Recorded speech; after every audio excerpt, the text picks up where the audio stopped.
Cellular respiration is the process of releasing the harnessed energy of glucose into ATP. That was a quick overview of the visual image of what photosynthesis and cellular respiration looks like. So now I'm going to explain to you what exactly photosynthesis and cellular respiration is. Photosynthesis. This is when carbon dioxide and water, with the addition of energy from the sun, are used to produce glucose and oxygen. And there are two sets of reactions that take place: light dependent and light independent. No light's needed. The chemical reactions that occur in cellular respiration are, this is a different step: glycolysis, pyruvate oxidation, Krebs cycle, and oxidative phosphorylation. In glycolysis, it is responsible for the production of ATP, adenosine triphosphate, through the degradation of glucose. Now, there are 10 steps. You're probably wondering why there are so many steps. Because each has to facilitate the different enzymes. Now, all the reactions occur in the cytoplasm, and then it can take place with or without oxygen.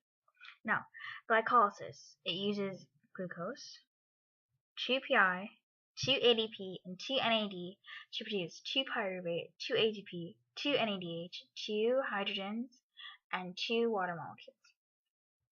And the net energy gained from this reaction is 2 ATPs and 2 NADHs and 2 pyruvates in the end. But although glycolysis isn't really very efficient. The next step we have is pyruvate oxidation. Pyruvate oxidation is found in the inner membrane of the mitochondria. Now, pyruvate oxidation occurs in 3 simple steps.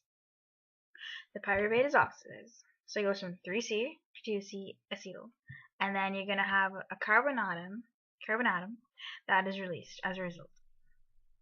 Now, your NAD is going to be reduced to NADH. And then last but definitely not least, your pyruvate is going to dehydrogenase into a complex that attaches itself to a coenzyme to acetyl. And then it will, in the end, yield 2 NADHs. Our third process, Krebs cycle, otherwise known as citric acid cycle. It creates 2 ATP molecules, 6 NADHs, allows an energy storage and transfer, 2 molecules of FADH, and 4 molecules of carbon dioxide. And last but definitely not least is oxidative phosphorylation. It occurs in the mitochondrial membrane. NADH is oxidized by electron carriers. The energy is created that creates a proton gradient. It drives chemiosmosis. In the end, it creates 32 or 34 ATPs. Oxygen is the final acceptor, and then as a result of this, water is produced and released into the membrane. And that was the 4 simple steps of cellular respiration, the pathway.